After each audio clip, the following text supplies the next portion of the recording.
Today, we're diving into At Night, All Blood is Black by David Diop, a novel that is short in length but devastating in its emotional power.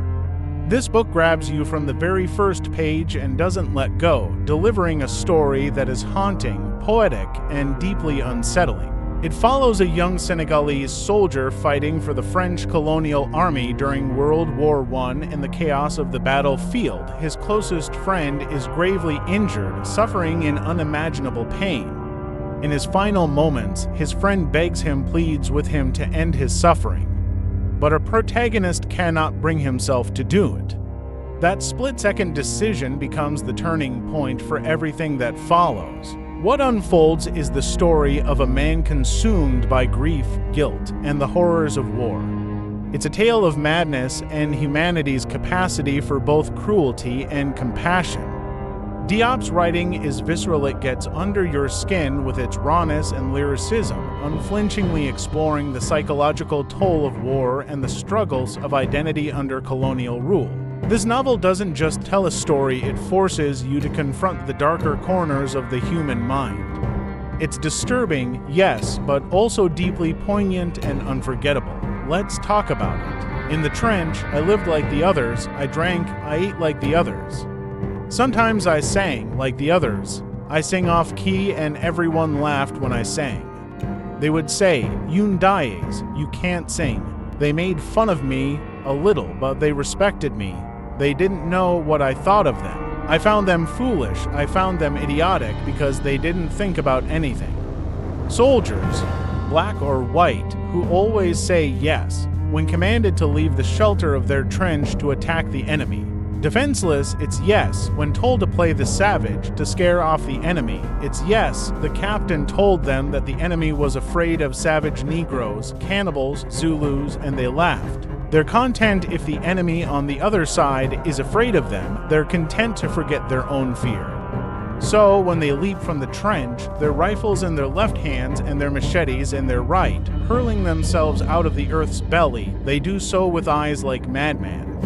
The captain has told them they are great warriors, so they love to get themselves killed while singing, so their madness becomes a competition. A Diop would not want it said of him that he is less courageous than Ndiaye, and so the minute the sound of Captain Armand's whistle commands him, he leaps up from his hole and screams like a savage. Same rivalry between the Kaitis and the Sumers, same thing between the Diallos and the Fays.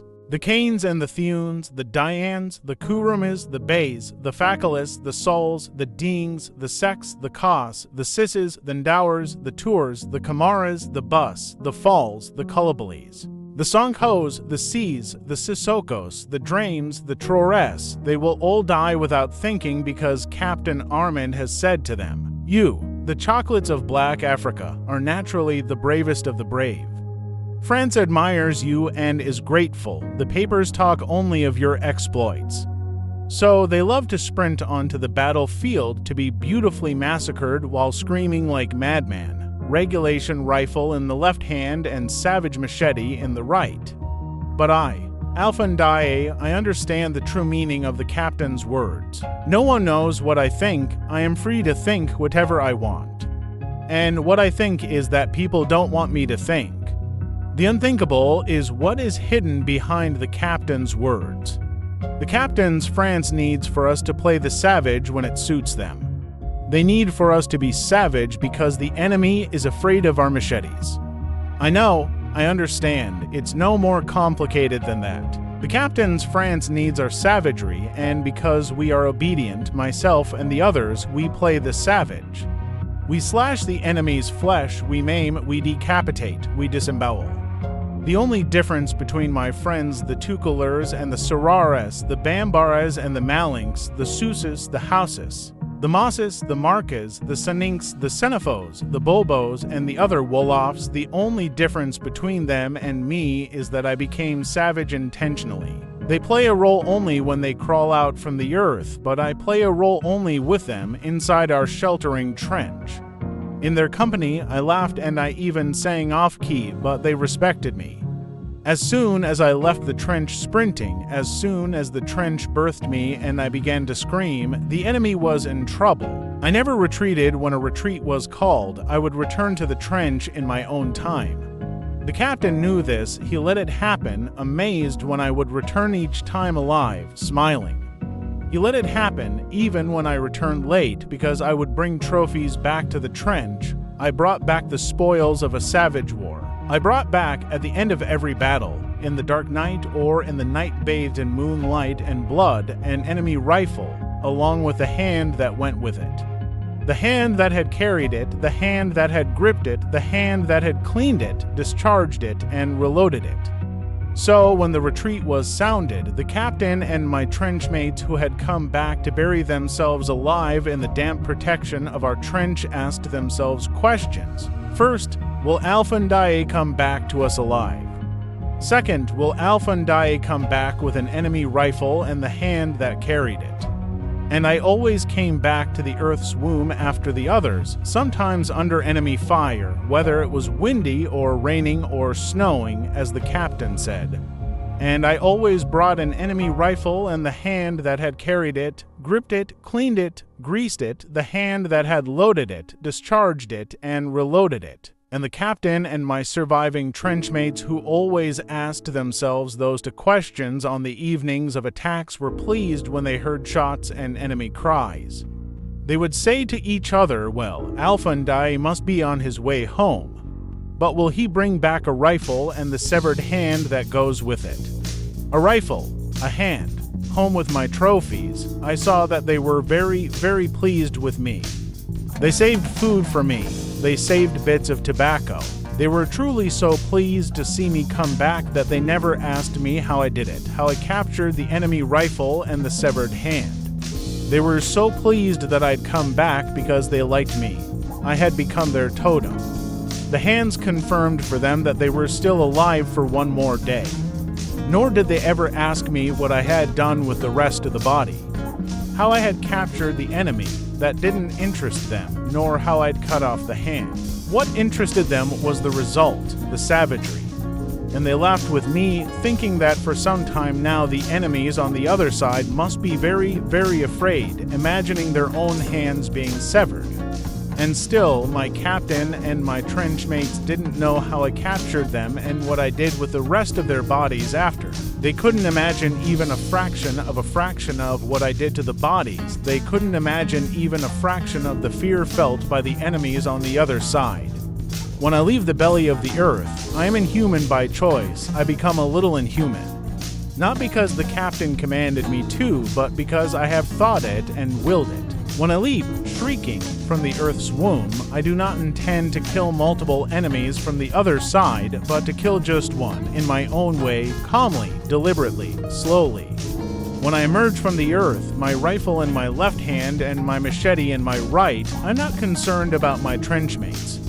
I don't know them anymore. They fall around me, faces in the soil, one by one, and I run, I shoot, and I throw myself flat on my stomach. I run, I shoot, and I crawl under the barbed wire. While shooting, I might kill an enemy by accident without really meaning to. I might, but what I want is to fight face to face. That's why I run, shoot, throw myself on my stomach and crawl to arrive as close as possible to the enemy on the other side. In sight of their trench, I slow to a crawl. Then, little by little, I stop moving almost completely. I play dead. I wait, calmly, to capture one of them. I wait until one comes out of his hole. I wait for the evening ceasefire, the moment of relief, when the shooting stops. One always comes out from a mortar shell hole where he's taken refuge until he can return to his trench close to dusk, when no one is shooting. Then, with my machete, I slash the backs of his knees. It's easy. He thinks I'm dead. The enemy from the other side doesn't see me, a corpse among corpses. Now, in his mind, I've come back from the dead to kill him. The enemy from the other side is so scared, he doesn't make a sound when I slash the backs of his knees. He just crumples, so I disarm him, then I gag him. I tie his hands behind his back. Sometimes it's easy. Sometimes it's more difficult. Some of them don't give in. Some don't want to believe that they're going to die. Some resist, so I knock them out. Silently, because I'm 20 years old and, as the captain says, a force of nature. Then I pick them up either by the sleeve of their uniform or by a boot, and I pull them very gently as I crawl into La Terra, a person, no man's land, as the captain says, between the two giant trenches, across the mortar holes, across the pools of blood. Whether it's wind, rain, sleet, or snow, as the captain says, I wait for him to wake up. I wait patiently for the enemy from the other side to wake up if I've knocked him out. If I don't have to knock him out, if the one I dragged from his mortar shell hole has let me take him, believing he can outsmart me, I wait and catch my breath. I wait until we're both calm. While waiting, I smile at him in the light of the moon and the stars so he doesn't become too agitated. But when I smile at him, I can sense him wondering, what does this savage want from me? Is he going to eat me? Is he going to rape me? I am free to imagine what the enemy from the other side thinks because I know, I understand. Looking into the enemy's blue eyes, I often see a panicked fear of death, of savagery, of rape, of cannibalism. I see in his eyes what he's been told about me and what he's believed without ever seeing me. I think that in seeing me look at him, smiling, he's telling himself that they didn't lie to him, that with my teeth, white at night with or without a moon, I will devour him alive, or something even worse. The terrible thing is when, once I've caught my breath, I unrest the enemy from the other side. When I unbutton the top of his uniform, that's when I see the enemy's blue eyes mist up. That's when I sense that he fears the worst. Whether he's stoic or distraught, brave or cowardly, at the moment I unbutton the jacket of his uniform, then the shirt, to expose his belly, bright white in the moonlight or in the rain or in the softly falling snow, that's when I catch the eyes of the enemy from the other side starting to dim. They're all the same, the tall ones, the short ones, the fat ones, the brave ones, the cowardly ones, the proud ones. When they see me looking at their trembling white bellies, their eyes go dim. All the same, then I pull back a little and I think about David Diop, and each time I hear him in my head begging me to slit his throat, and I think that I wasn't human enough to let him beg me 3 times. What I didn't do for my friend, I can do for my enemy, out of humanity. When they see me reach for my machete, the blue eyes of the enemy from the other side extinguish themselves for good. The first time, the enemy kicked me and tried to run away. Since then, I make sure to bind the ankles of the enemy from the other side. And that's why, as soon as I have my machete in my right hand, the enemy starts to squirm like a madman, as if he thinks he can escape. It's impossible. The enemy from the other side must know that he can no longer escape, being so tightly bound, but still he hopes. I can read it in his blue eyes the way I read it in David Diop's black eyes, the hope that I might alleviate his suffering. His white belly is exposed, it rises and falls in jerks. The enemy from the other side gasps and screams, now in stark silence because of the gag I've cinched around his mouth. He screams in stark silence when I take all the insides of his belly and put them outside in the rain, in the wind, in the snow, or in the bright moonlight. If at this moment his blue eyes don't dim forever, then I lie down next to him. I turn his face toward mine and I watch him die a little. Then I slit his throat cleanly, humanely. At night, all blood is black. That moment when everything shifts with just one decision, it's gut-wrenching, isn't it? The raw intensity of it all really hits you in the chest. This is what makes At Night All Blood is Black not just a story of war, but a journey through the fragility of the human spirit. It leaves you not just questioning the brutality of war, but also what happens to the human soul when it is forced to carry the weight of such horrors. It's a short book, but it lingers with you long after the final page is turned. The way it captures a single, devastating moment and how that moment unravels a life is something rare in literature. If you're looking for a book that doesn't shy away from the darkness, yet somehow still holds a mirror to our deepest emotions, love, guilt, and humanity, this is one that will haunt you in the best and worst ways. Have you read At Night All Blood is Black? Let me know your thoughts in the comments below. And if you haven't, I hope this dive into its world has left you curious. Until next time, keep reading, keep questioning, and remember the impact of a single moment can ripple through the rest of your life. Thanks for watching. Don't forget to like and subscribe for more book discussions just like this. See you soon.